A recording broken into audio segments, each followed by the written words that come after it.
This House is now in session. I wish to welcome all members back, hoping that you all had a restful holiday, a blessed holiday, and that you all have come renewed, reinvigorated, and ready, capable, and able to work assiduously throughout 2019.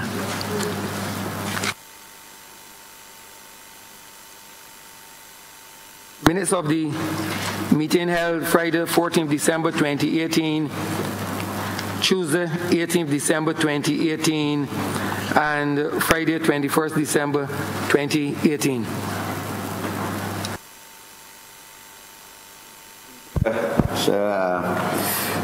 Wish to, of course, formally wish you and your family as well all the best for this year. I beg to move that the minutes of the proceedings of this Honourable House of Assembly at those meetings held on Friday the 14th of December 2018, Tuesday the 18th of December 2018, and Friday the 21st of December 2018, which have been circulated, be taken as read. Second that. Question is that the aforementioned meetings be confirmed. If there are no observations or corrections, let those minutes stand confirmed. This from Her Excellency the Governor General. Petitions and papers.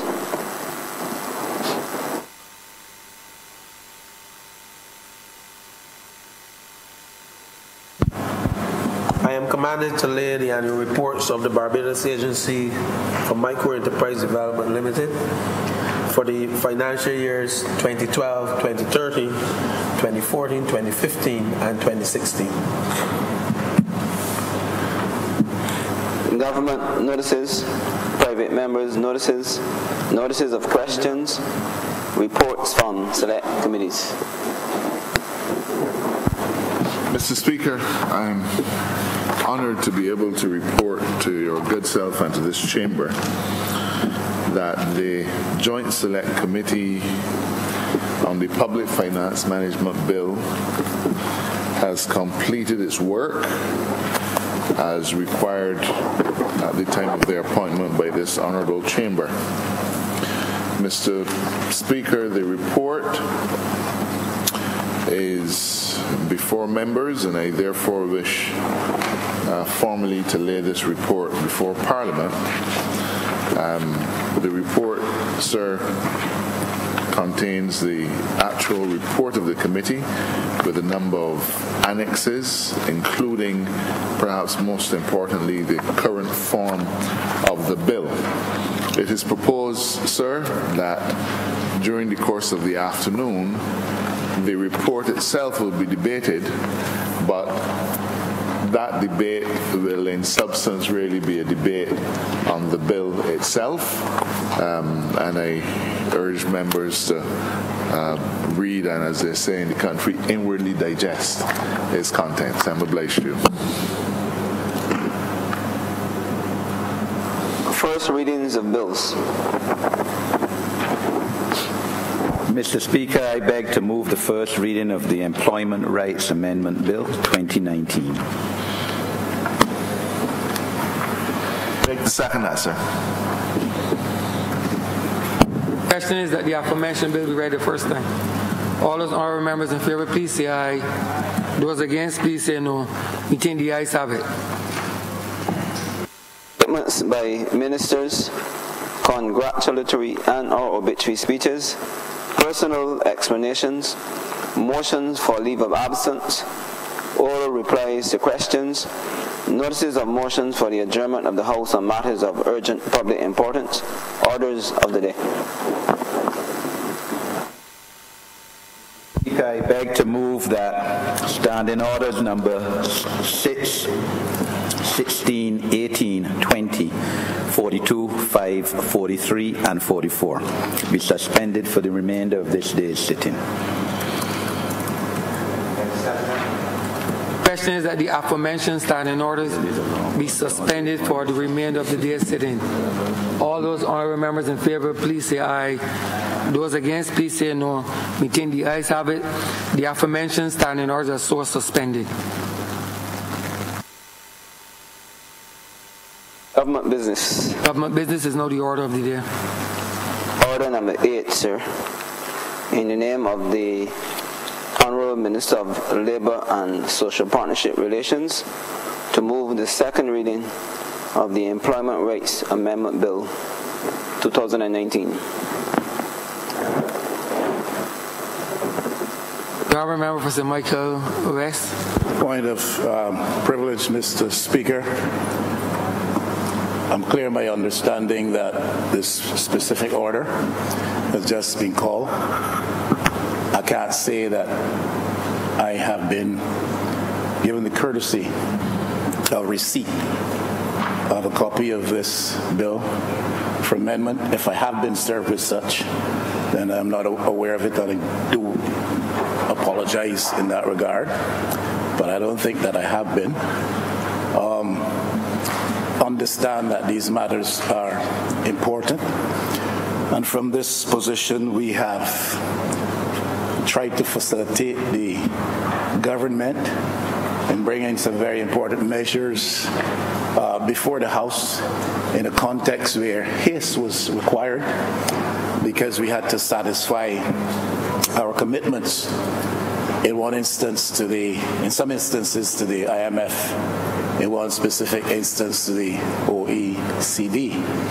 And from this position, therefore, we have not spoken much to what I call the disrespect that attends the practice of bringing bills here at the last minute, not giving the opposition a sufficient notice or showing the courtesy required to the office.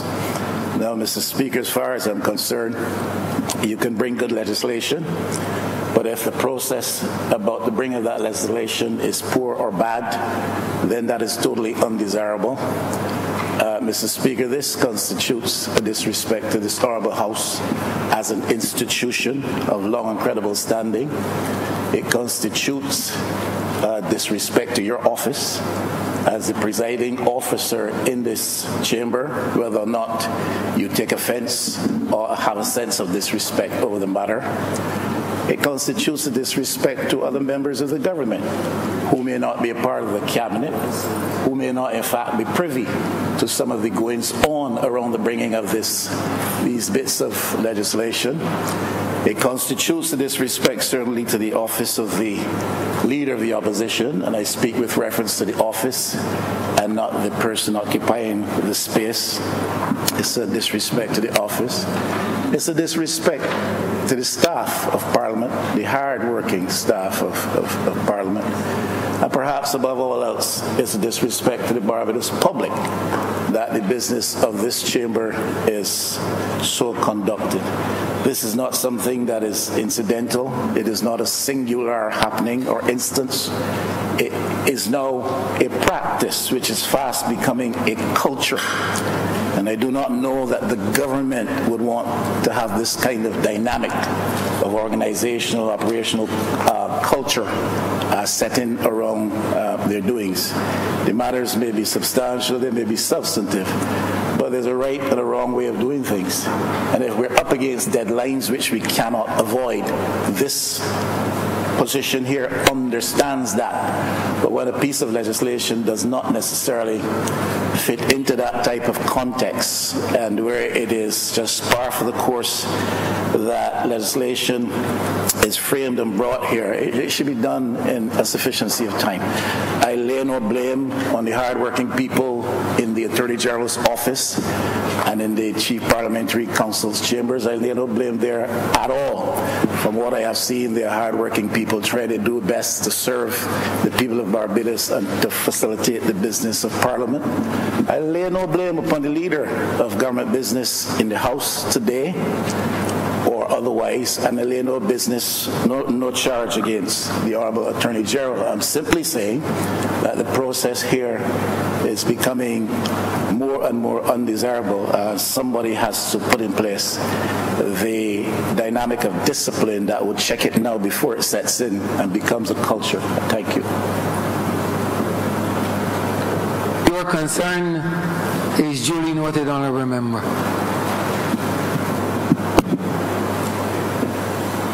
Honorable member for St. Peter. Thank you very much, Mr. Speaker. Thanks very much. I first need to apologize to the Leader of the Opposition, both the holder and the office, for the late presentation of this bill, and just would want to say that the bill essentially speaks to the taking of an oath or an affirmation by members of the Employment Rights Tribunal before they commence their work. So that as a result of the enactment of this piece of legislation, this Employment Rights Amendment Bill 2019, the only change in the execution of the work of the tribunal, the only change to the Employment Rights Act is that members of the tribunal who have already been chosen will be required to take an oath of office or an affirmation before the Governor General prior to the commencement of their duties.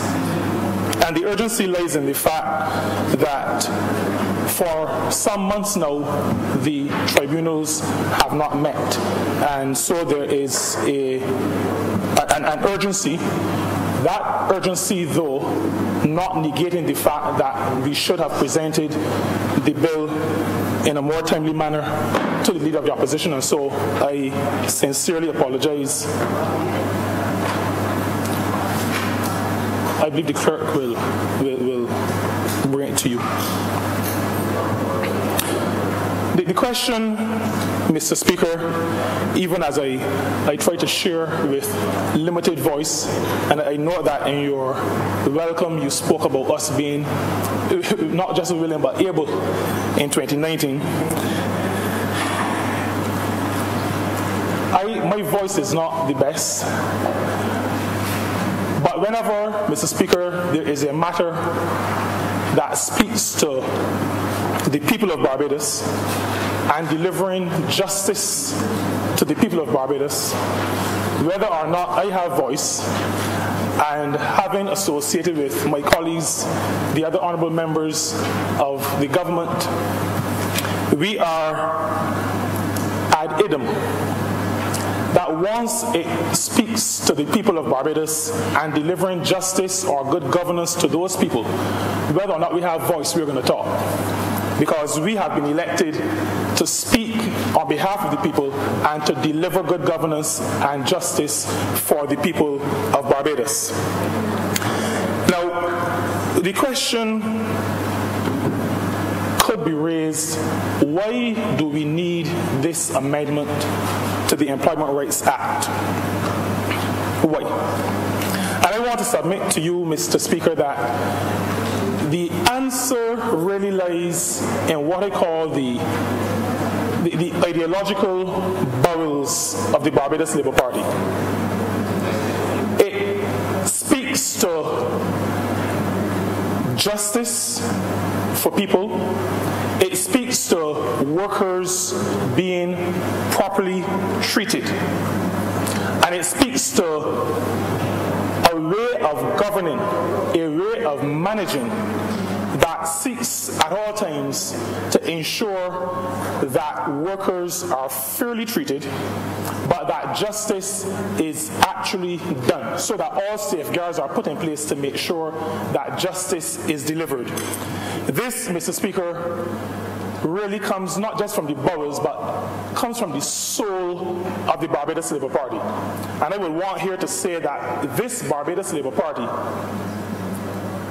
never lost its soul. And so even as we speak to the amendment of this bill today, we speak from the perspective of a party that takes seriously and has always taken seriously its responsibility to the people of the country, to the workers of Barbados, and to good governance and setting up constructs to ensure that justice is delivered to the people. The Employment Rights Act was assented to in 2012 and proclaimed in April of 2013. So that we are speaking about an act that has been in existence for almost 7 years in terms of its application to the employer-employee relationship in Barbados and its management of that relationship. The Employment Rights Tribunal is established under Section 6, subsection 1 of the Act. The Employment Rights Tribunal is charged with significant responsibilities that include adjudicating the matters relating to the employer-employee relationship. Complaints brought under the Act would speak to unfair dismissal. Prior to that, there would have only been the matter of wrongful dismissal, which is as a learned attorney, that is a common law type of action and adjudicated as such. The matter of unfair dismissal was one that legislation in Barbados, there was no legislation in Barbados to address the issue, to seriously and fundamentally address the issue of unfair dismissal as opposed to wrongful dismissal. And so the Employment Rights Act, even though proclaimed in 2013, had been in discussion phase for many, many years before that. And I had the privilege of, as HR director at the time, having input along with other colleagues in the discussion and the drafting and the tweaking of what became the Employment Rights Act. Not a perfect act by any means. It is one that is under constant review, but it is an act that provided for workers in Barbados recourse when they were unfairly treated at the point of dismissal. The Employment Rights Act, the Employment Rights Tribunal that was established under the Act, the powers of that tribunal have been over time significantly increased. And so with the proclamation of the Employment Sexual Harassment Prevention Act in 2017, complaints under that act are also to be adjudicated by the Employment Rights Tribunal. There is also the Holiday with Pay Act, the new Holiday with Pay Act, which I think is also a 2017 piece of legislation that went really, Mr. Speaker, significantly further. And the Holidays with Pay Act, at its second schedule, has amended the Employment Rights Act in a significant manner. Now, prior to this, the Holiday with Pay Act, the Employment Rights Act allowed the tribunal to award certain compensation within certain limits for wrongful dismissal. And these were based, in some cases, on previous legislation, the Severance Payments Act. And it sought to build on that act in terms of the remedies that the tribunal itself could impose. The Holidays with Pay Act included in its amendment to the Employment Rights Act a clause in the second schedule which speaks to enforcing penalties in terms of both fines and confinement, so that a person who contravenes a section of this act is guilty of an offense, the second schedule says, and is liable on summary conviction to a fine of $20,000 or imprisonment for 6 months or to both. And so, Mr. Speaker, I think it is very clear to recognize that the makers of law, the legislature, has over time seen the Employment Rights Tribunal as almost an industrial court, a quasi-court, and has given to that tribunal various powers to determine cases and also to impose now fines or confinement to those guilty of certain offenses. Mr. Speaker, in the Ministry of Labor, we are also pretty far advanced in the preparation of another piece of legislation, which we believe will be a groundbreaking piece of legislation, and it speaks to the prevention of discrimination in employment. That piece of legislation is in draft form and is being discussed and tweaked as we speak. Under that proposed legislation, the Employment Rights Tribunal will also have the responsibility of adjudicating and determining cases, complaints brought to it under that piece of legislation. Generally speaking, Mr. Speaker, the decisions of the tribunal have been sound.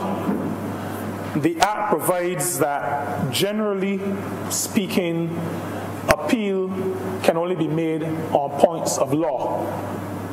I say the decisions have been sound.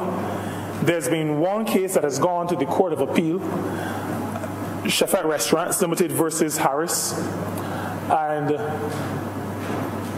in that case, the party losing at the tribunal took the case to the Court of Appeal.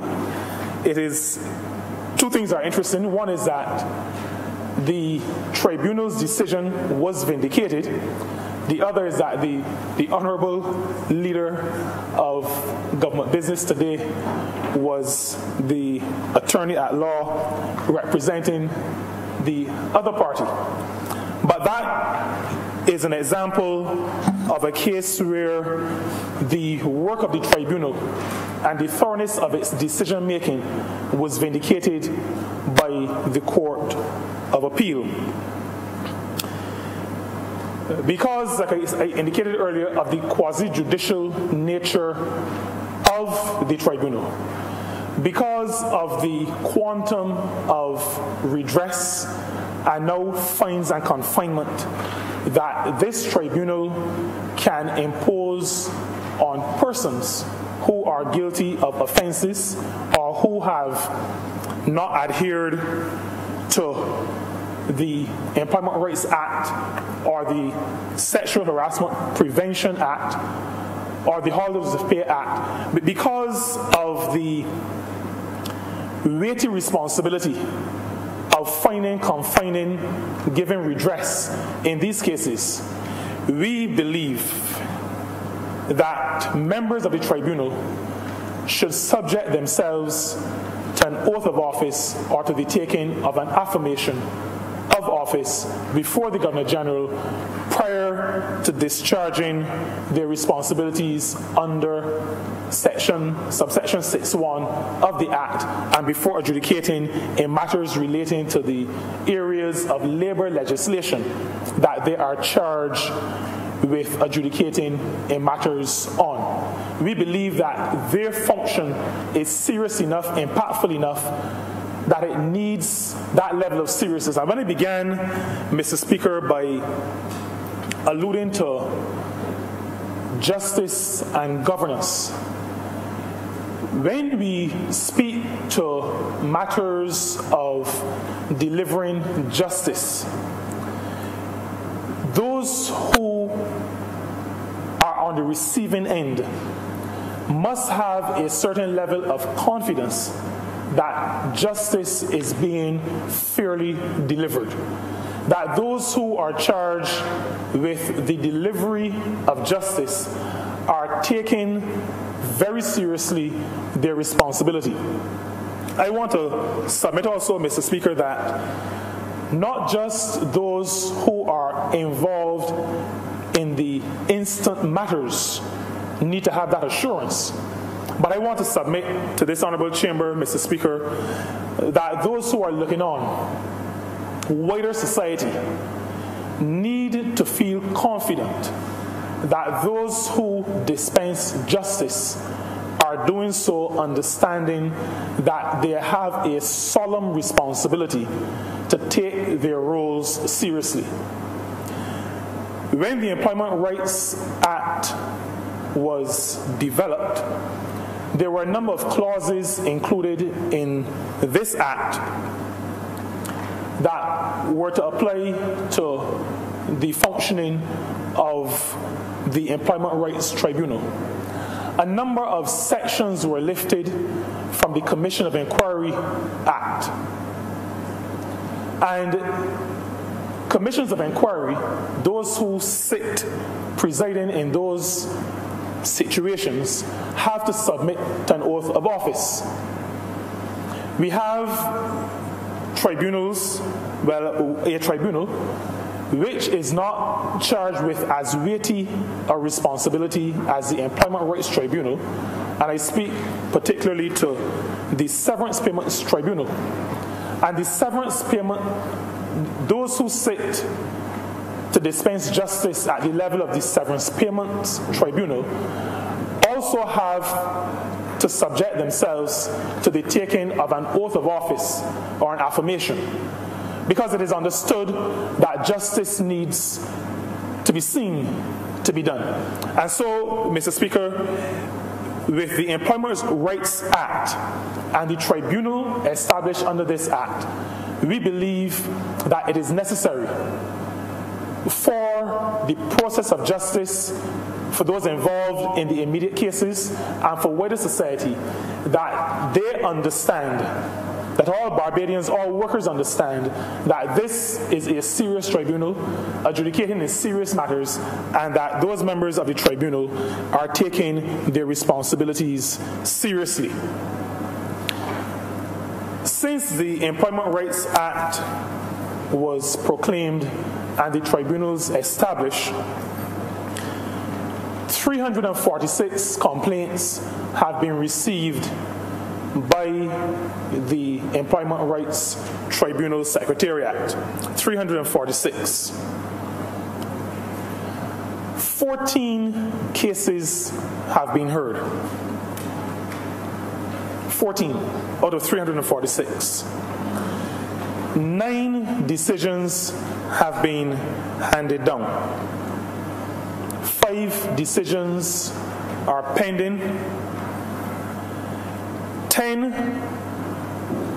of the cases, of the complaints brought, were settled outside of the Employment Rights Tribunal. And there are now 327 cases outstanding. Mr. Speaker, even as Minister responsible for Labour and therefore responsible for this situation at this time, I would want to admit that this is an untenable situation. This is one that cannot be allowed to continue, because even as we speak to the dispensing of justice, the old adage that you, Mr. Speaker, and others who are in your field are very familiar with, is that statement that says justice delayed is really justice denied. And so one of the reasons in terms of our haste in getting this this amendment to the legislation to this honorable chamber very early in this calendar year so we can get our tribunals going is because this matter, this situation is not one that can be allowed to continue. We must work assiduously to get this backlog reduced and eliminated. I would want to say that the tribunal chair has been already working with the registrar and reviewing complaints so that as soon as this amendment passes and the oaths and affirmations are taken, they will be ready to move swiftly ahead in terms of hearing cases. There are some current challenges that have resulted in the buildup of cases. The Employment Rights Act first does not have regulations, and an act, a piece of legislation without regulations starts off at a disadvantage. And so one of the things, Mr. Speaker, that the chairman and the deputies are already working on are looking at regulations to govern the administration of the Act. But the Act also needs rules. And again, there are currently no rules for the operation, no set rules for the operation of the tribunals. And since we've come into office, Mr. Speaker, we have been reviewing the tribunal registrar, and the chair and deputy chairs have been reviewing a number of rules that exist in other jurisdictions. There is the Employment Tribunal Procedure Rules of the Turks and Caicos that they have been reviewing. There is also the UK model, which is incidentally a 2013 piece of work, and those are being reviewed. And I am pleased to say that we have today a draft set of procedural rules for the operation of the Employment Rights Tribunal. And I would want maybe tangentially to say to us, even though I am aware that this Barbados Labour Party government and previous Barbados Labour Party governments are not as loose and careless with the preparation of legislation as other governments would have been. And I would want to say, to remind us, that when acts are brought to this honourable chamber, there must be an understanding that the act has to be executed by somebody or by people, and that if there are no rules or regulations to manage the implementation or the execution of the provisions of the pieces of legislation that we bring, then we are really blowing in the wind, and we are passing legislation but are not making the adequate provision so that the legislation can come into proper force. And so even though the employment rights tribunals have been in existence for years, the absence of rules would have meant that people were just operating at the moment. And as situations unfolded, then people would have been responding. And that is a matter that we cannot continue with. And so we are in the process in our ministry of discussing these draft rules to the operation, or for the operation, of the Employment Rights Tribunal. There's also, Mr. Speaker, a situation that is not necessarily unique to the Employment Rights Tribunals. And I say that because, having sat on the National Insurance Board for a number of years, I recognize that it is an issue in a number of tribunals that have been set up. And that is, there are sometimes situations where persons who have been asked to sit on or chair tribunals do not really have the time to devote to the work of the tribunals. In many cases, I should probably say in some cases, because I don't like to be too emotive in my use of the language, in some cases, persons treat the work of these tribunals as something that they do when their main work is complete, when the cases at the assizes have been dealt with and I have an afternoon free. And that is, and I'm not sure, Mr. Speaker, that we can really blame professionals for that, because at the end of the day, the stipends that attach to the work of these tribunals are exactly that. They are stipends, and I would want to say, though, that I think as a government, we have to review those stipends, not to make them more than stipends, but to make the stipends a little healthier in terms of stipend. We have certain financial, budgetary constraints at this point, but I believe that as times get better, as they will, we will have to look at adjusting some of those stipends. But the reality is that professionals who have to earn a living, who have been asked to chair and sit on these tribunals, do have a certain conflict. They need to earn their living, and the need or their desire to fulfill a duty to their country. And so what we have sought to do as a government is to select for these tribunals as chairs, the tribunal chair and then the deputy chairs.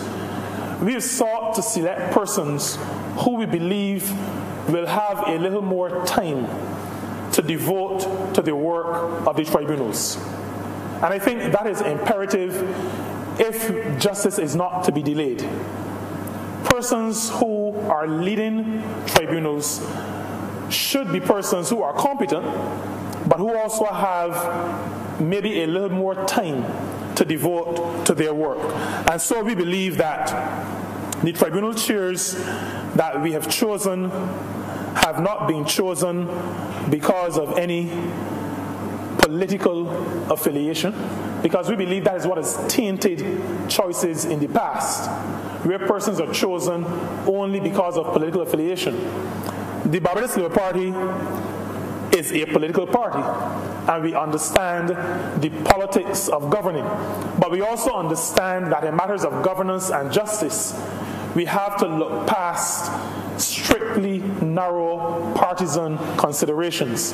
And so persons have been chosen to lead not because of which card they carry, but because of their ability, their innate ability, and also the availability of time to execute the work, the very important work of leading the employment rights tribunals. And that is what we have done as a party. There's been another challenge, and this one relates to the availability of secretarial logistical support to allow for the meeting of more than one tribunal at a time. That has been a challenge because there have been one or two times in the past when there was a desire to have more than one tribunal sit at any given time. I am pleased to indicate, Mr. Speaker, even though estimates have not yet been laid, and even though we do not yet know what our budgets for 2019-2020 will be, as a ministry, we have included in our estimates for 2019-2020 provision that will allow for additional secretarial support, additional equipment, that will allow 2 and possibly 3 tribunals to sit simultaneously. There are notes to be taken, there's recording to be made, and so there's requirements not just for people, but for additional equipment as well.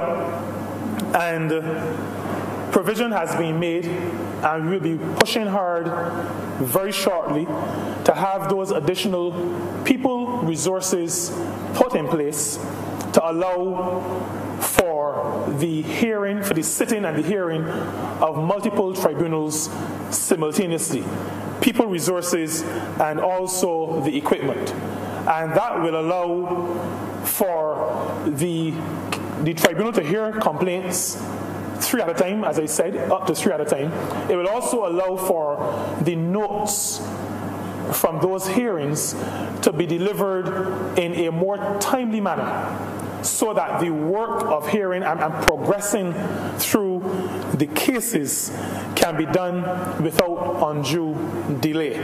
We are working to address these matters that have for so many years dogged the performance of the Employment Rights Tribunal. There is another issue that we are grappling with, and its resolution will probably take a little bit more time, even though I believe we know what we need to do in terms of resolving this one. And it has to do with complaints being submitted to the Chief Labour Officer, but the Chief Labour Officer not having enough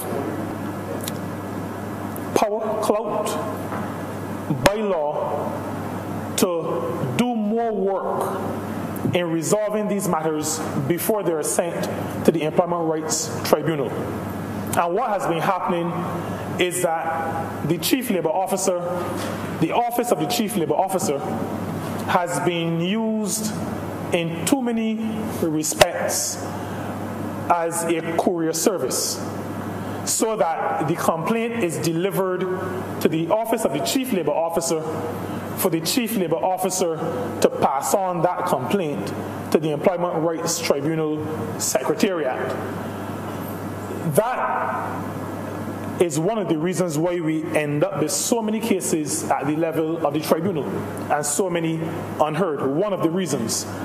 And so as we seek to resolve this particular issue, we recognize that the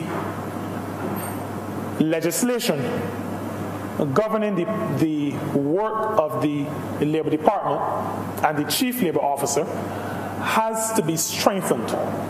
The Chief Labour Officer needs to be in a position to attempt conciliation, meaningful conciliation, before matters are then referred to the Employment Rights Tribunal. And that is not anything new or strange. Outside of industrial relations matters, we know that in the legal system across the world and in Barbados, we have been trying to move to, before we get to the court stage, we have been trying to work with alternative dispute resolution, because we recognize as a society that not every matter needs to be taken to the point where there is a judicial or quasi-judicial intervention. There are some matters, and I believe, and this is just anecdotal, I do not have evidence, but my gut somewhere tells me that most disputes could be resolved without invoking judicial or quasi-judicial methods for resolution. And so even as society attempts to move toward alternative dispute resolution, it is our belief that the Office of the Chief Labour Officer needs to be strengthened legally to allow for that office's intervention in matters of industrial relations disputes, including disputes brought under the Employment Rights Act, disputes brought under the Sexual Harassment Prevention Act, disputes brought under the Holidays with Pay Act, and disputes that may come under the proposed Prevention of Discrimination Act when that comes. We believe that many or most of those disputes, of those complaints, can be addressed and can be settled outside of resorting to the legal framework established by the Employment Rights Act, that is to say, the Employment Rights Tribunal. And so as we work to amend the legislation governing the performance and the actions and the activities of the Labour Department, we will be seeking to strengthen, give greater powers to the Chief Labour Officer and to his officers in the Labour Department. A matter, Mr. Speaker, has been raised in the public domain. I am not sure if it was raised at the top of Broad Street or somewhere else, but it's the middle of Swan Street. It is the matter of whether or not, after the passage of this bill, and we hope that it will be enacted, if after this there is the view that decisions made and taken prior to this bill might become null and void. And so there was placed on the table the matter of maybe the need for a validation clause. And I want to say to this honorable chamber, because it is, I have said this before and others of my colleagues have as well, this Barbados Labour Party listens to people, it engages, and it responds.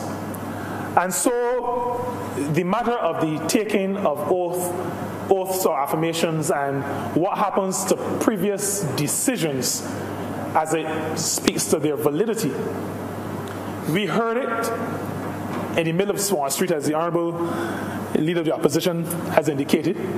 And because of our ethos as a party, we took advice from legal counsel to this Parliament, the Chief Parliamentary Counsel.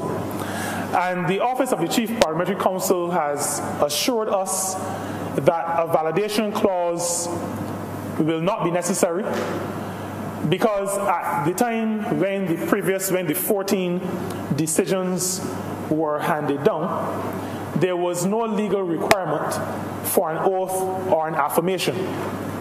And so those decisions cannot be considered null and void because no provision of the Act at the time that the decisions were handed down have been breached.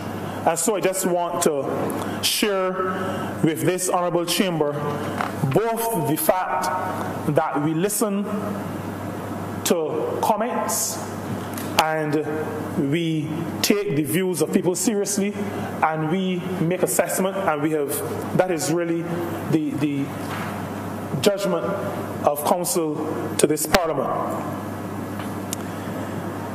The Ministry of Labour and Social Partnership Relations, as it speaks to and addresses matters of justice in the employer-employee relationship in Barbados, will become a little bit more activist. And by activists, I mean, Mr. Speaker, that we want to move beyond reacting to issues that are placed before us. Because we believe that a Ministry of Labour and a Labour Department has really been established because in the relationship between an employer and an employee, we are not talking about a relationship between equals. legislation historically has recognized that the employer has certain advantages over an employee.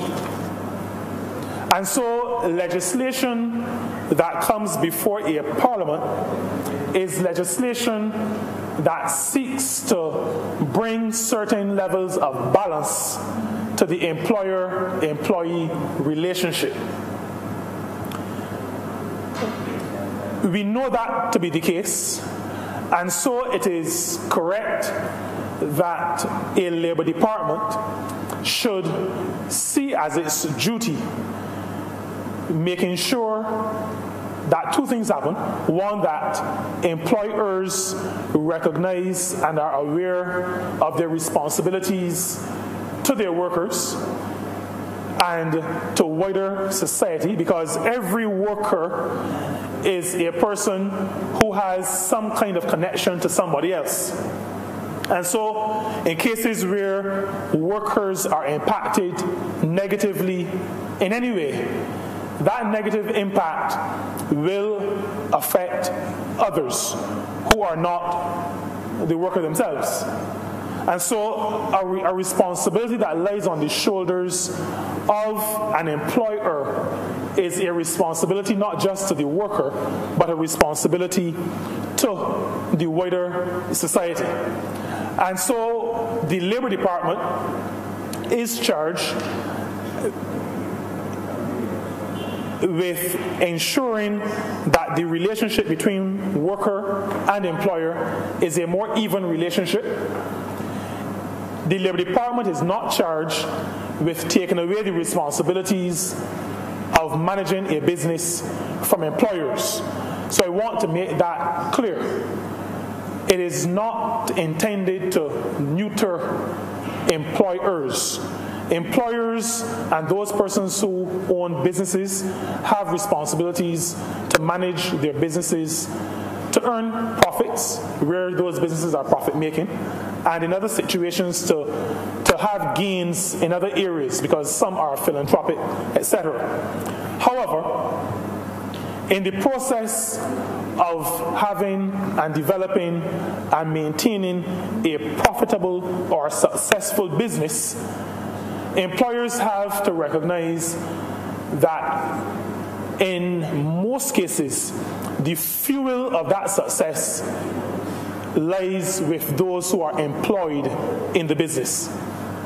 And as businesses and other organizations, other employing organizations, work to ensure that they have sustainable businesses, profitable businesses, productive businesses, they have to do so balancing their need to be productive and profitable with the needs of the human beings who work for them. And so matters like inspections of places of work must become more regular, more frequent. Matters of engaging with employers and teaching or exposing employers to their requirements under the various pieces of legislation, labor legislation that are enforced in Barbados. These are matters that already exist. These are happening. There are inspections. There are employer education sessions. But with some additional resources, we expect to be able to intensify our efforts in this regard. And I want to say to employers, because as a HR director in a former life, I would have attended some of these sessions. Even then, I realized that some employers see attendance at these educational sessions as interruptions to their business. As Minister of Labour, I have attended a couple of these sessions as well. And what I realize now is the same I realized then. There are employers who do not send senior staff to these sessions.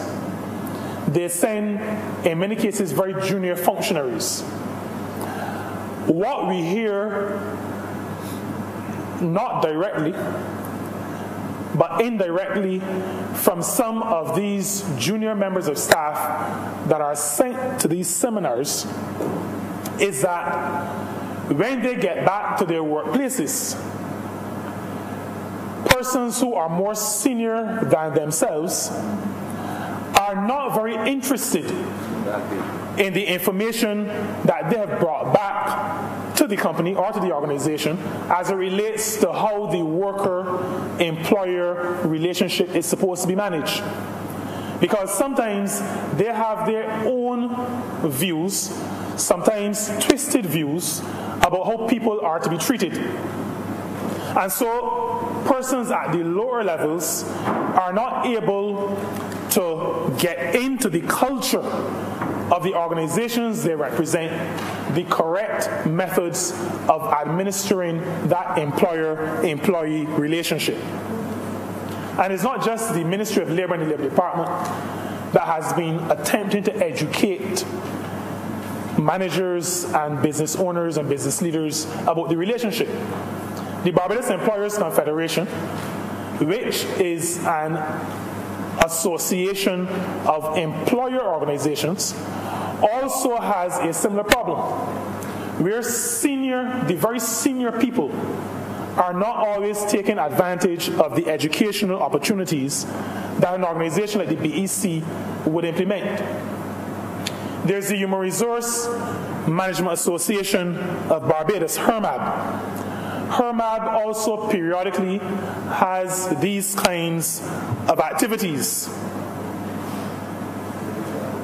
HRMAB also has the issue of senior people not always taking advantage of the opportunities that avail themselves of being able to manage their people properly. And I am calling on employers, business leaders, leaders of other employing organizations in Barbados to make yourselves aware of the legislation that governs the employer-employee relationship.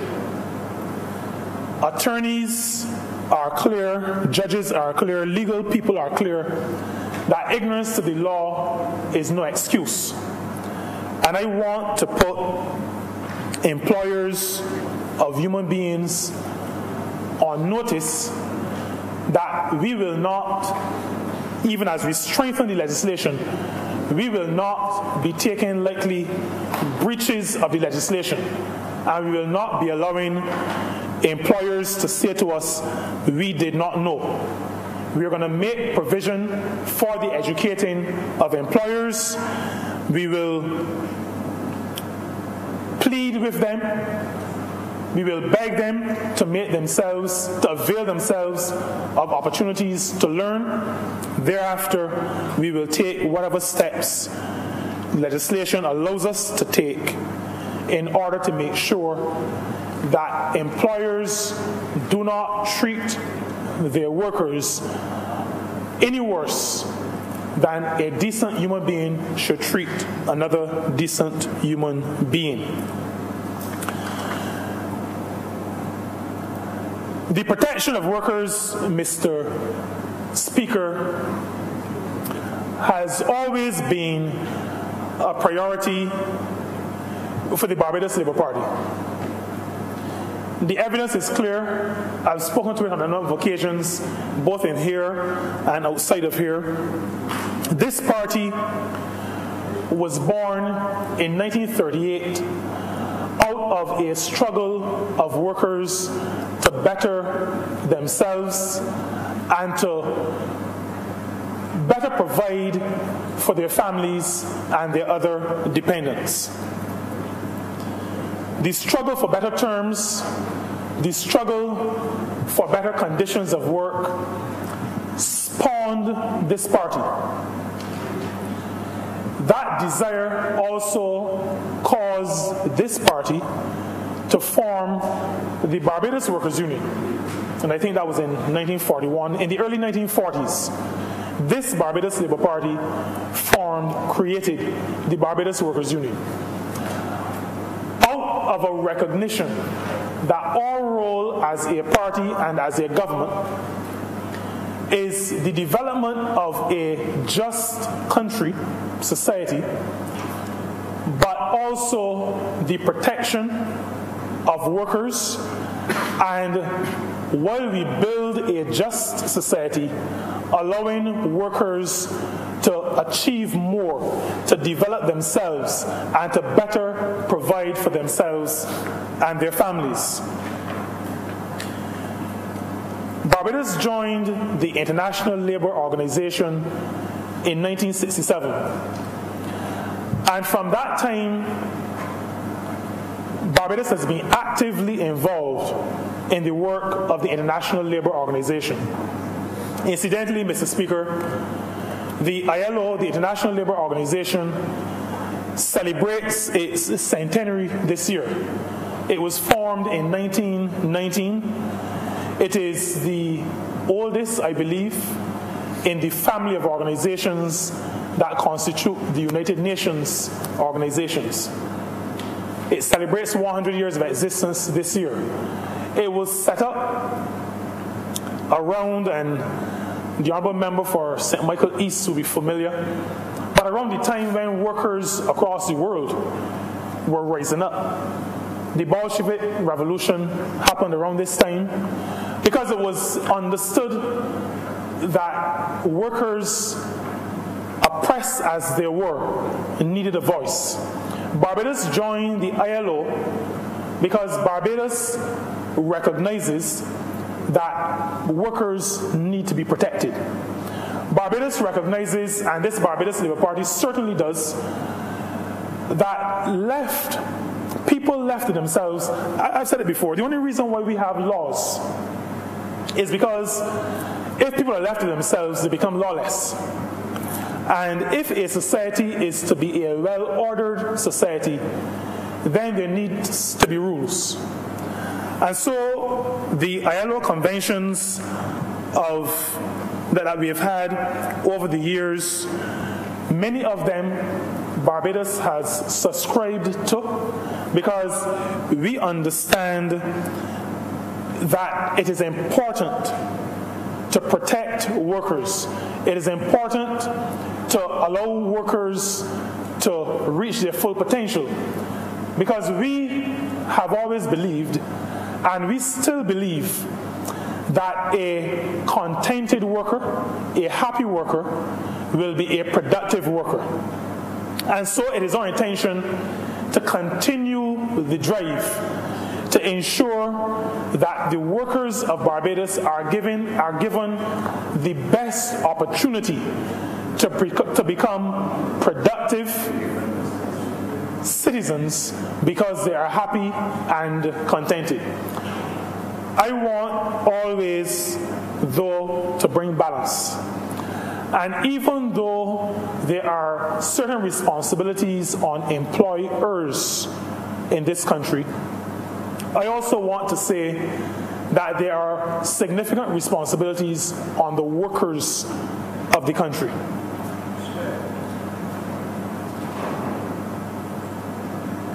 When I turn up to work, my employer expects me to deliver a certain amount of work for whatever I am paid. When the people of St. Peter elected me, they expect that I would act and devote my efforts to be a representative for them, to be their voice. The other 29 of us in this chamber, when elected, the people who elected us with the understanding that we would go out and work on their behalf. I just want to say to the people that just as you have elected us and you expect us to work, then whoever is your employer similarly expects you to work. We as a government will be insisting that the conditions under which you work are suitable for human beings, and sufficient that that is the case, then it is expected that workers will be productive workers in Barbados. The Barbados Labour Party, even as we continue the BERT program, executing the BERT program,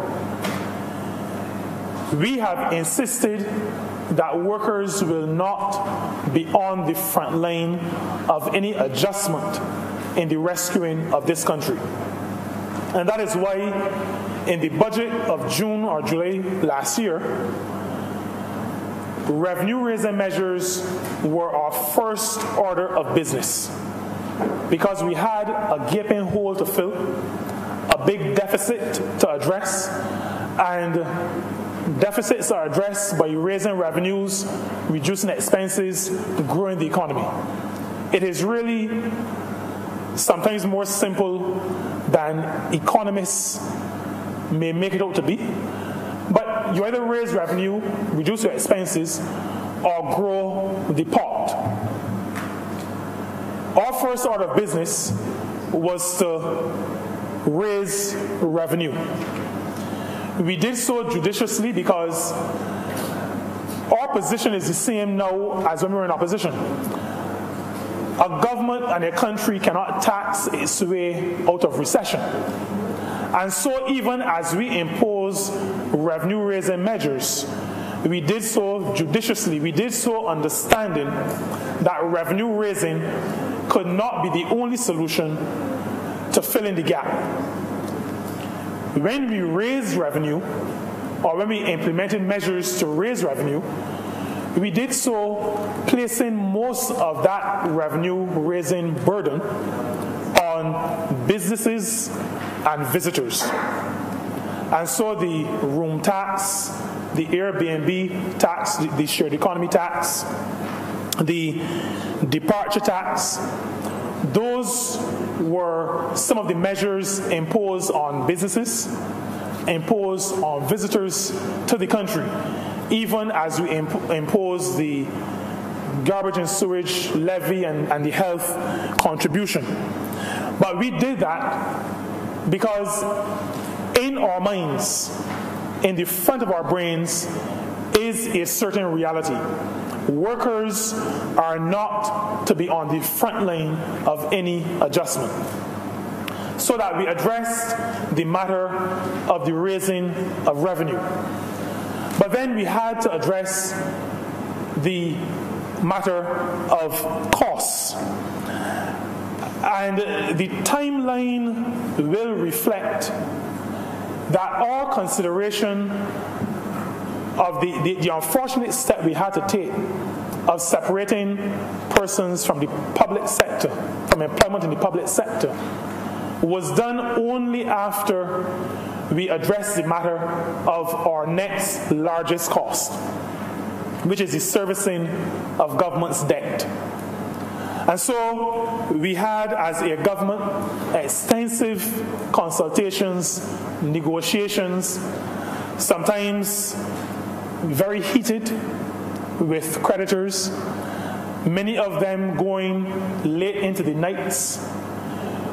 But we did it, we persevered, we fought hard, because debt service being such a significant component of government's expenditure, if we were going to avoid having to follow the instruction or the wish of the principal advisor to the last government, whose indication was that 6,000 people should be terminated, if we were not to be callous like that, if we were to maintain our position as a caring party, we had first to address the next largest item of expenditure. And so we dealt with our debt, its restructuring, The process continues. We have dealt with domestic debt. We are still in the process of addressing foreign debt. But even as we address domestic debt, the caring of this government about people and current workers, but also former workers, has been manifested in our ring fencing of persons who hold government savings bonds. Because this government understands that regular people are the ones who, generally speaking, hold government savings bonds. Slightly more sophisticated investors go to T-bills and debentures and other instruments. But regular people would spend $50 or $100 or $200 on government savings bonds. And so they were ring-fenced. There was the matter of pensioners being impacted by the debt restructuring. And the Honourable Member for St. Michael Northeast, the Honourable Prime Minister, indicated to this chamber that we knew what we were going to do for pensioners. We could not say it at the time because we were still deep in negotiations. But this government understands that people have to be taken care of. And so she was able to announce how we would be dealing with pensioners. The workers of Barbados have been taken in to the confidence of this government from the time we came into office.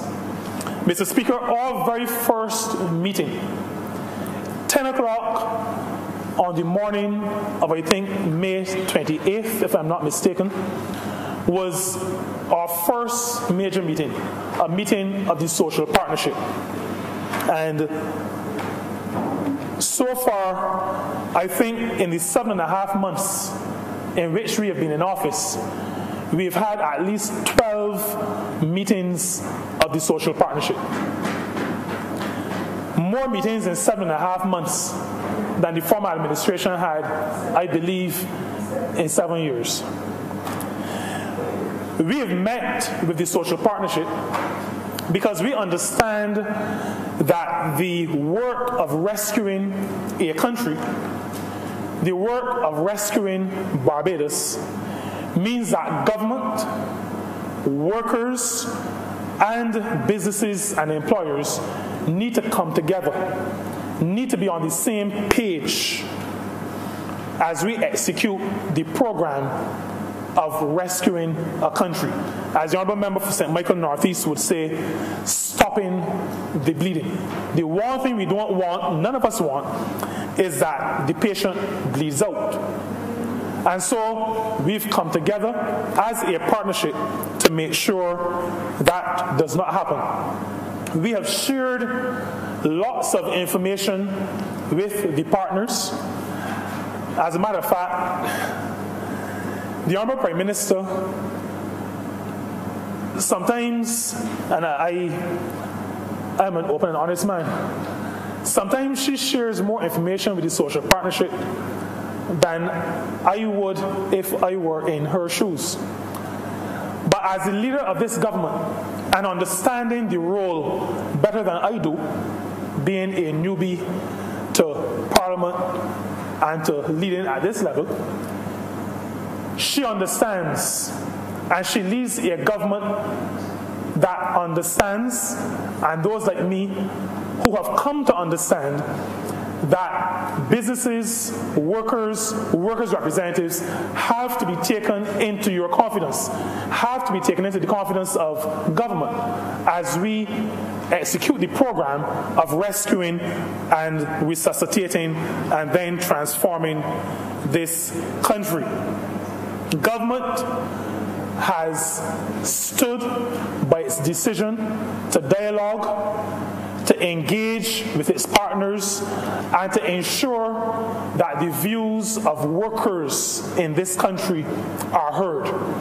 And so every social partnership meeting, we have addresses by CETUSAB, and they share their issues, place them on the table.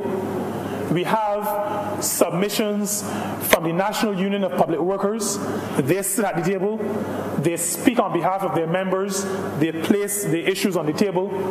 We have submissions from the Barbados Workers Union. They sit at the table. They represent their workers. They place their issues on the table. And I'm happy, Mr. Speaker, that as a result of this dialogue sharing, as a result, well, information sharing, but as a result of our commitment to social dialogue, to engaging with all partners, including workers and their representatives, we are beginning to see some successes. We have had, Mr. Speaker, a double increase, a double upgrade in our domestic currency rating. And that is no mean feat, because when we started this process, the Honorable Prime Minister said to the country, and I think most Barbadians knew it, and I think it was reflected in their vote on May 24th of last year. Most Barbadians, I believe, realized that the entire country was at risk, including the value of our dollar. And so that in 6 months, we would have had a double upgrade of the rating of our currency, says that we are on the right track. It says to us, Mr. Speaker, and it should say to all Barbadians, that the international rating agencies do not believe that our currency is at risk at this time. I would want to say to Barbados, through you, Mr. Speaker, that the agencies have made that determination. But now is not the time to take undue risk. Now is not the time, and I've heard this spouted in some places, about changing our peg from the US dollar to a basket of currencies. We have, Mr. Speaker, as a country, to consolidate our gains. This is not the time to play fast and loose. A double upgrade from the ratings agencies simply says to us and to the country that we are on the right track. Not that we have reached a destination, but we are on the right track. We are not out of the woods. And I think that needs to be made very clear. Barbados is not out of the woods. I would want to comfort the leader of the opposition, the honourable member for St. Michael West, that we will get out of the woods.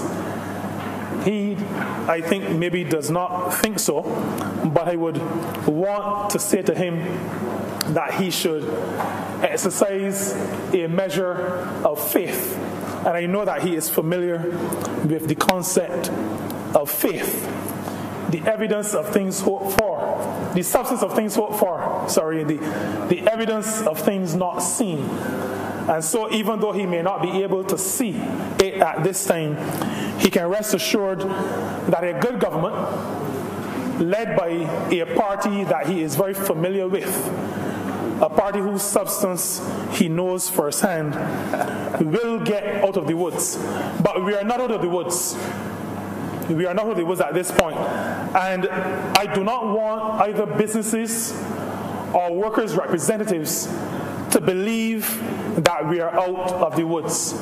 We have made initial gains, but we are not in a position to squander those gains. Some of our organizations are beginning to act as though we are out of the woods. And we are beginning to hear certain noises as though the Treasury is now suddenly flush with money. Now, I like balance. We've heard updates on our foreign reserves levels. I think it is prudent but let me say important. Prudence is really the concept. I think it is important to point out that foreign reserves levels do not equate to money available to be spent by ministries. We have debt to service, and we have a currency, the value of a currency to support. And foreign exchange reserves is critical for both of those things.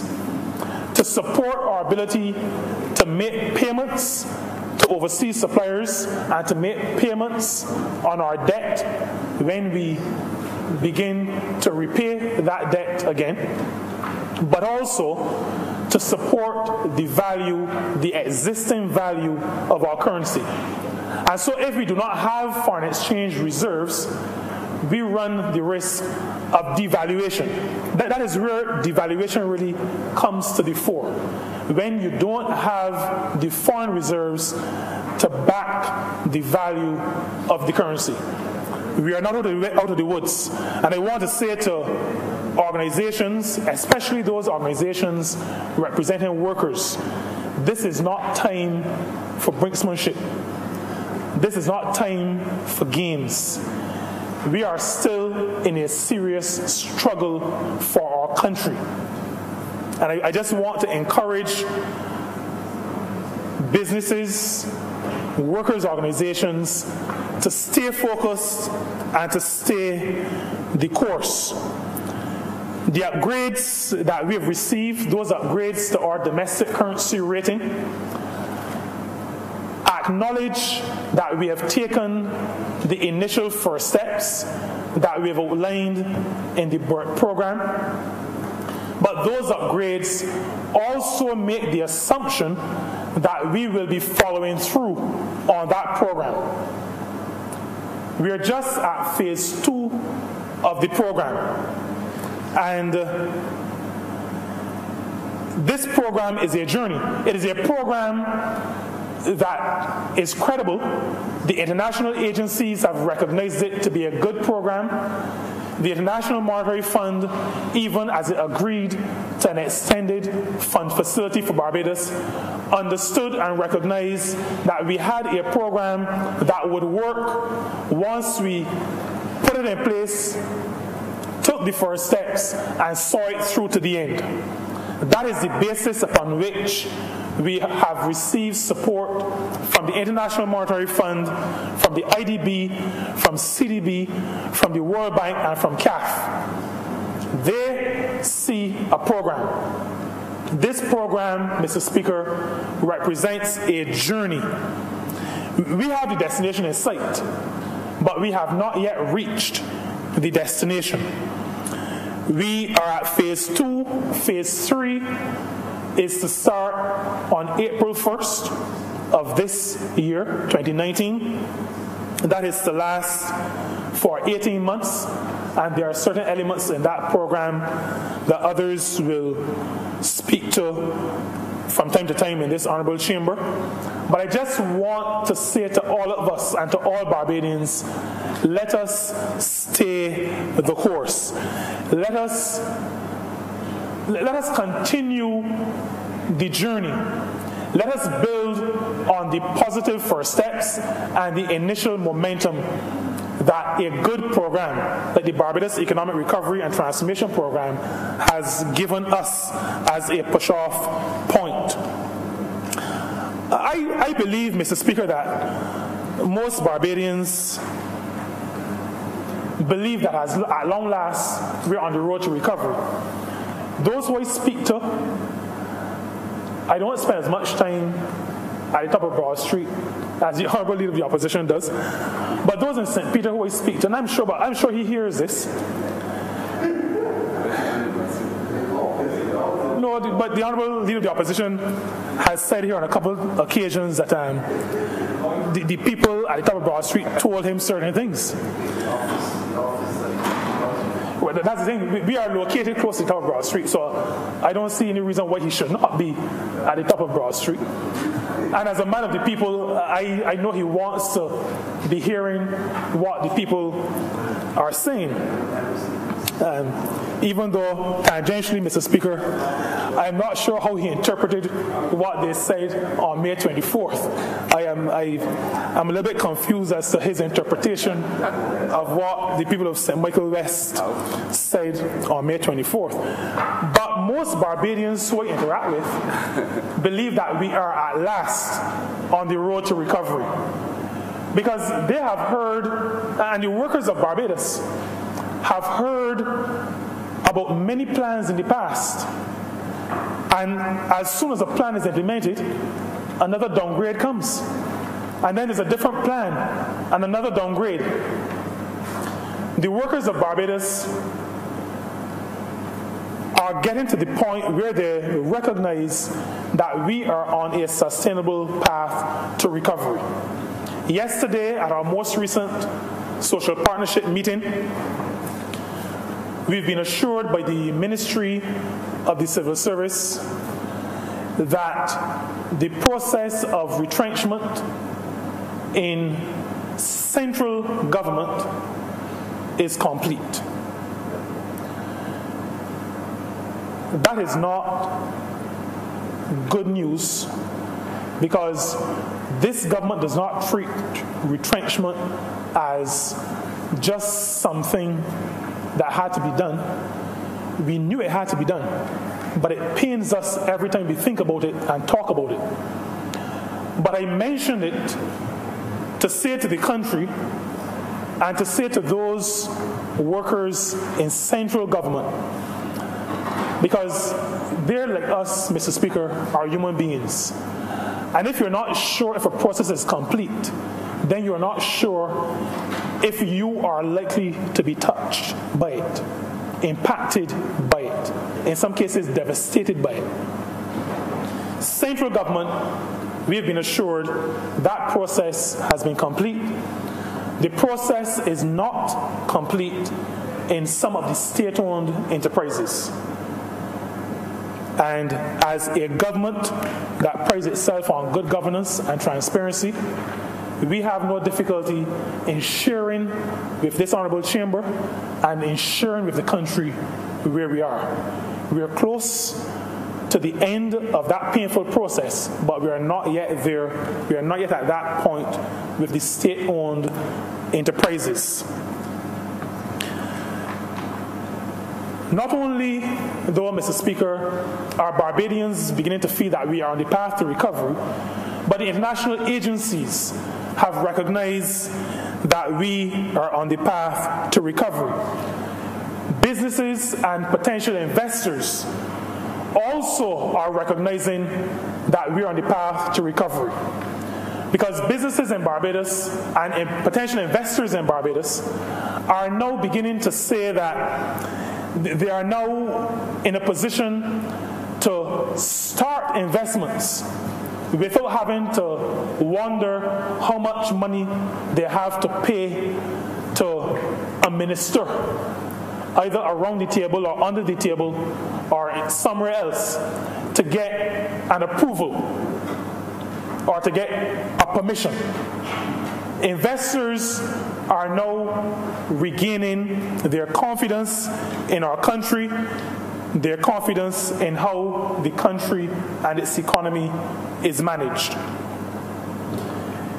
Because we are on the right track, because the multilaterals and the international institutions, because workers and the people of Barbados recognize that we're on the right track, because investors recognize that we're on the right track, increases in investment will mean greater opportunities for workers. Opportunities both for work and for mobility. And that is one of the reasons why we have been pushing so hard to get investment going in Barbados. We have been pushing hard to make sure that any unnecessary constraints to investment, any obstacles that are not for good reason are being removed, because we are setting ourselves a target of taking us out of the doldrums of the Doing Business Report, Competitiveness Report. In these reports of 200 countries, we find ourselves down at 170-something. That is not where Barbados is accustomed to being. It is where we were taken in the last decade.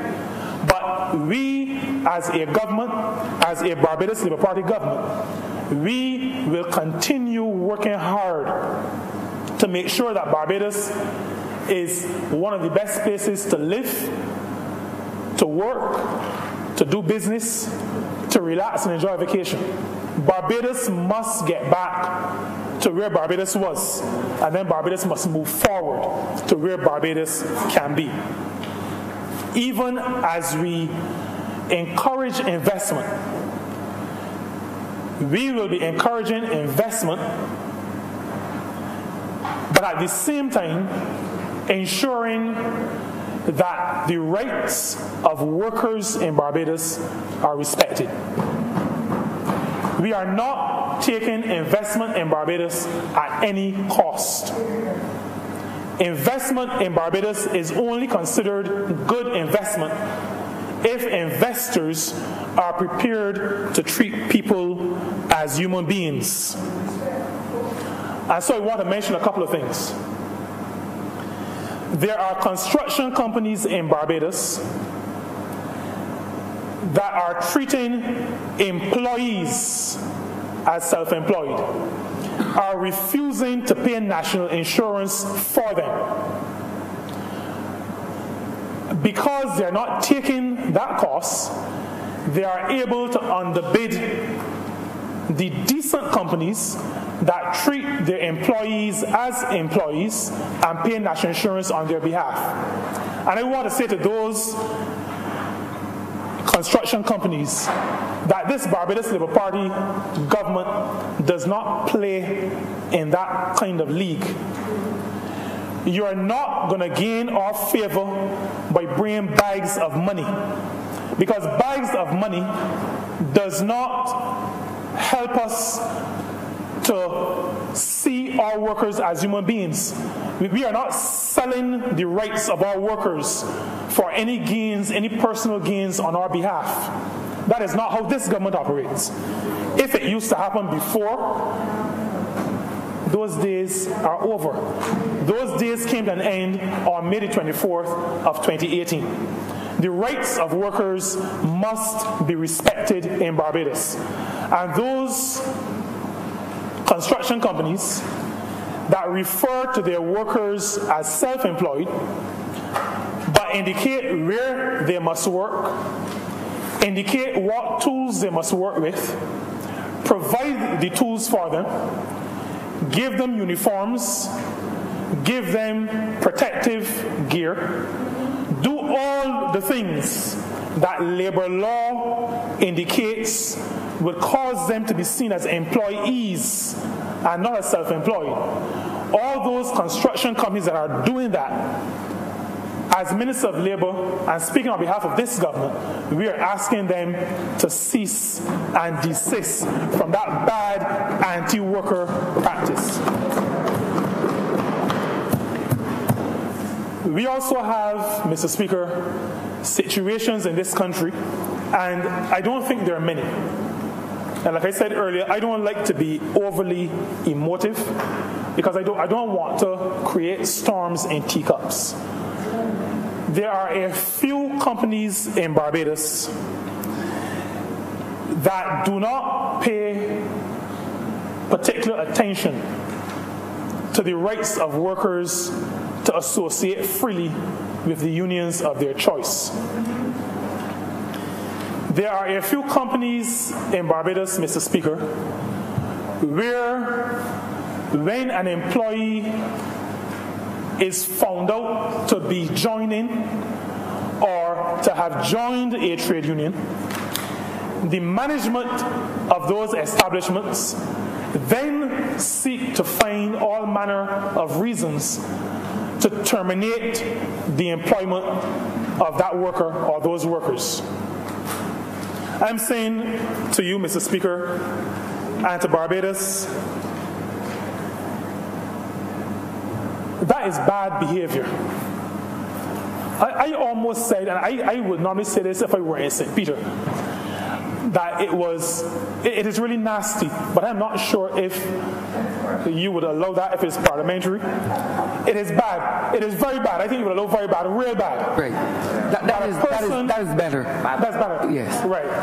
Very, very, very bad behavior to seek to terminate a worker's employment because that worker, fundamentally, because that worker has sought to join a trade union.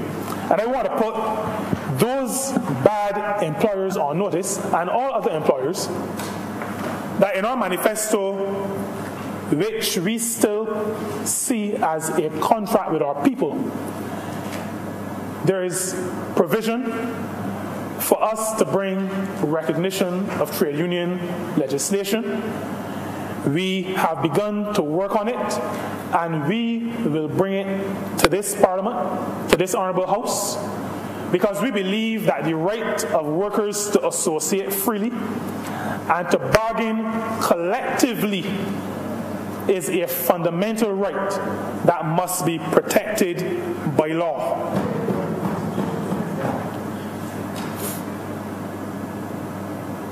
We have, and I heard this just yesterday, a company that normally negotiates collective agreements with a union and have refused to do so now because they are saying that the union no longer represents the workers of this country. And they are using legislation from all kinds of far-flung places around the globe, and legislation from as nearby as Trinidad. I just want to say to a company like that, and companies that think in that way, that they must treat to their workers in good faith. There's no provision in our law for removing the recognition of trade unions.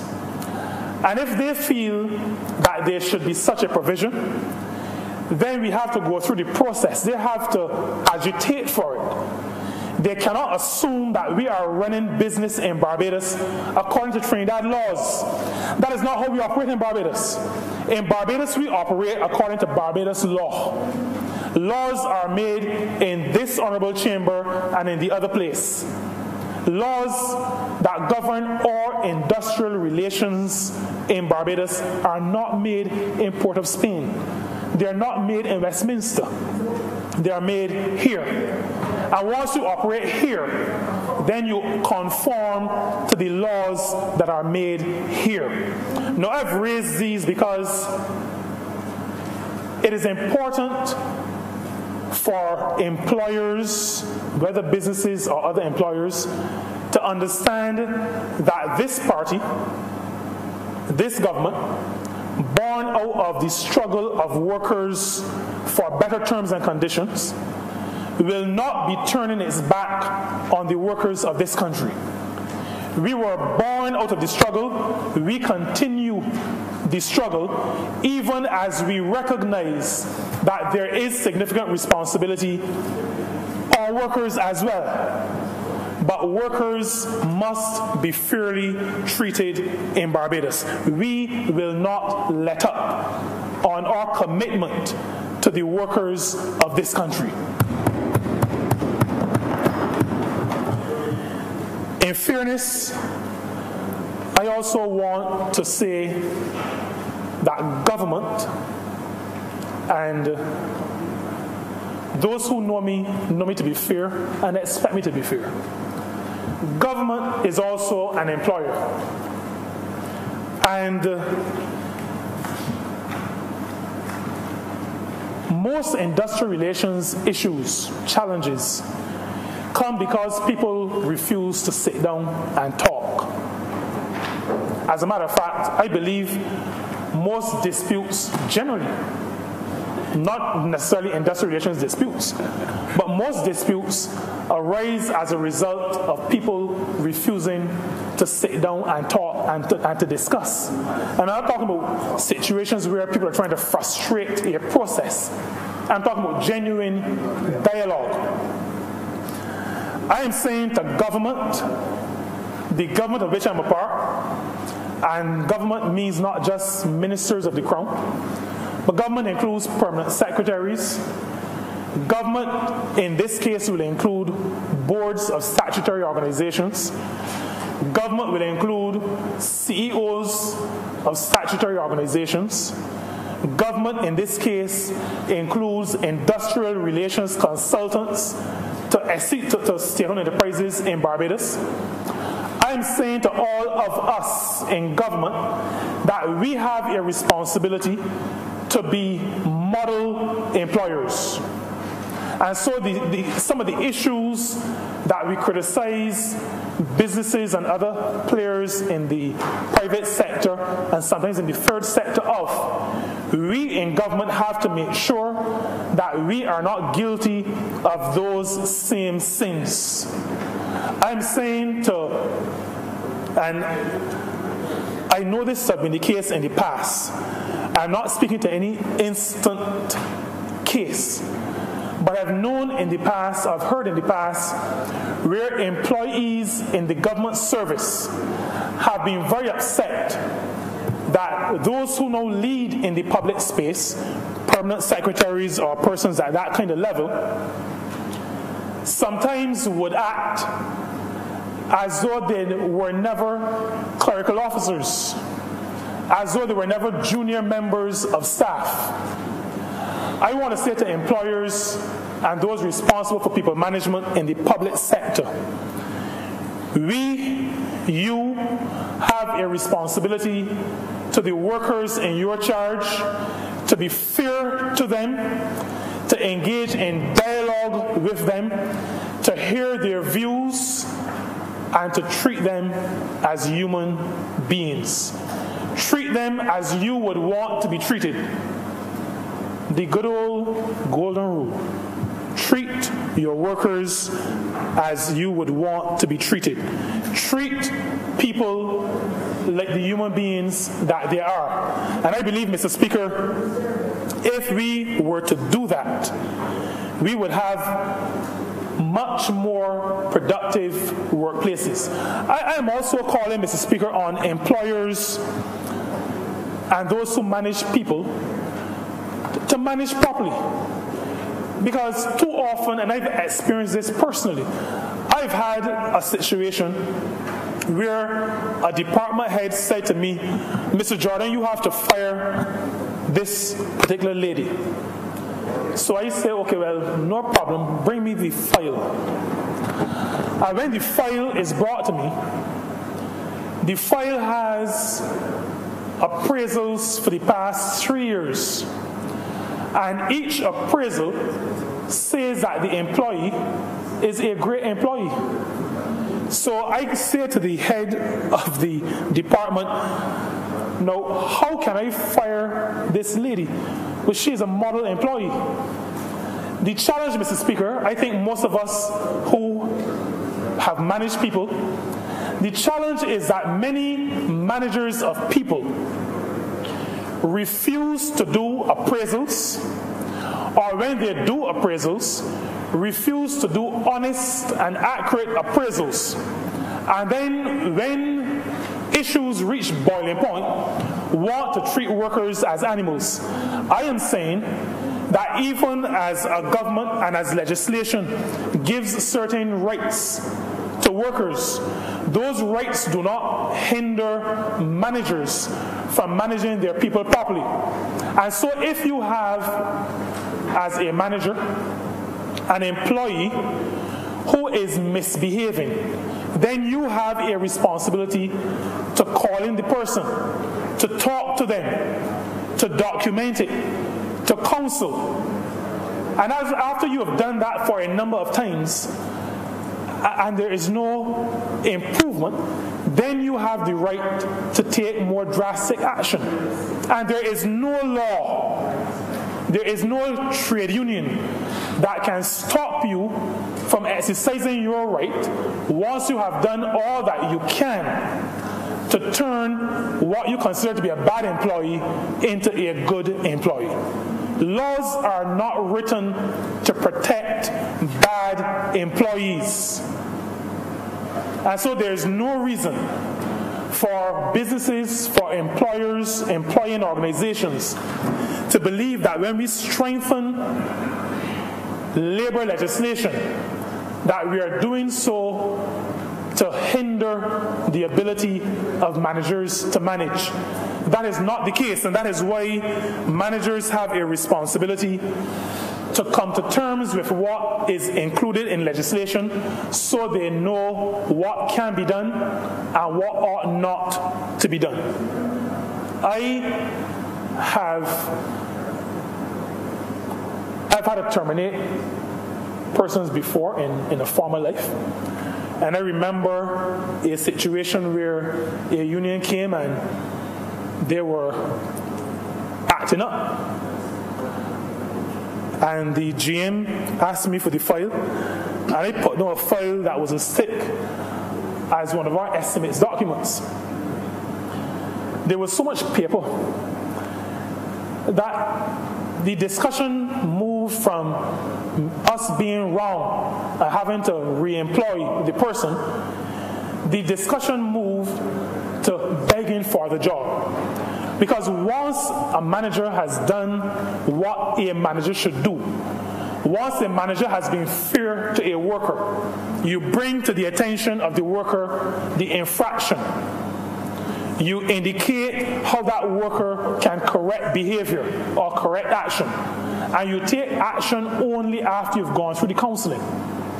That is what good worker management is all about. And I want to commend to the employers of Barbados good employment practice. Treat people as people. Be fair. And once we are fair to people, Mr. Speaker, there will be no hindrances on our ability to manage our organizations. There will be no hindrances on our ability to be able to take action when action is really, really needed. I want to say, Mr. Speaker, as I conclude, that we still have some way to go in the matter of, on the journey of protecting workers, allowing certain rights to workers, but also to educating workers as to their responsibilities as well.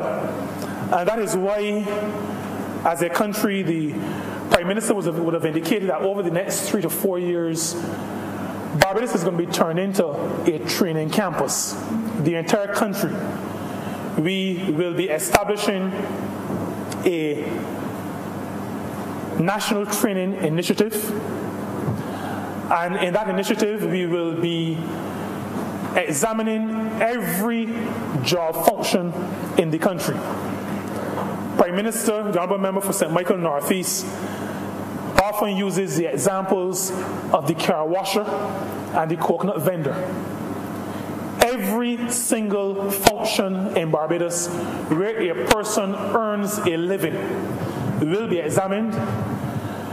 What it takes to bring excellence to the discharge of that responsibility will be documented, and persons across the board will be trained so that the people who deliver in these areas will be able to deliver at a high standard, at a standard of excellence. Because even in times of difficulty, such as the economic difficulty that we find ourselves in as a nation, even in these kinds of difficult times, we still have to look forward, because remember, Mr. Speaker, the BERT program is not just to stop the bleeding. The BERT program is also a recovery and transformation program. And so, in the process of transforming our country and transforming this economy, we will be training our people. And the budget from the training levy, I think roughly $30 million a year that we intend to put into this training initiative. And the intent is to make sure that every worker in Barbados has the tools to deliver excellence in whatever area that worker has the opportunity to deliver excellence in. Government is serious about this amendment, even though it is a small amendment. But we believe that this amendment sends a message to society. It sends a message that this administration takes the administration of justice seriously. It sends the message to those involved that they too have to take the dispensing of justice seriously. For all Barbadians, Mr. Speaker, not just workers, not just employers, all Barbadians must be of the view that justice is not just being done, but everybody must be able to see that justice is being done. And so, Mr. Speaker, I commend to this Honourable Chamber this amendment to the Employment Rights Act, the amendment that will seek to cause those members of the Employment Rights Tribunal to subscribe to an oath of office or to an affirmation of office, and along with supporting and commending that amendment to this Honourable House, also give the country the assurance that those cases, once this comes into force, will be pushing forward with speed, but with consideration to the proper dispatch of justice of those cases that are before the tribunals, and that justice will not be delayed any further. Justice will not be denied. Justice will come to those persons who have made their complaints to the Employment Rights Tribunal. And so, Mr. Speaker, with that, I beg to move that this bill be read a second time. Second. I move to second.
Ready? Good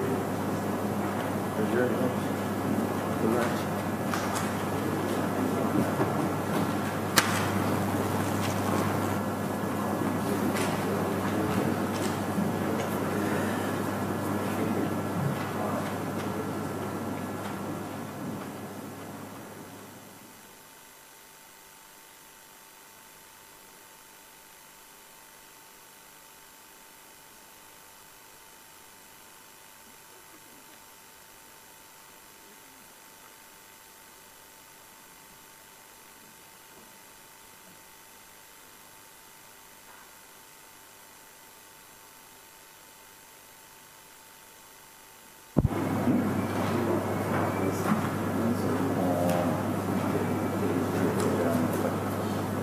Complete thing. Yeah, neither. Okay. All right. No problem. Mr. Speaker, I beg to move that this sitting be suspended until 2 o'clock this afternoon. Session of this honorable chamber be suspended until 2 p.m. in the afternoon. All those honorable members in favor, please say aye. Those against, please say no.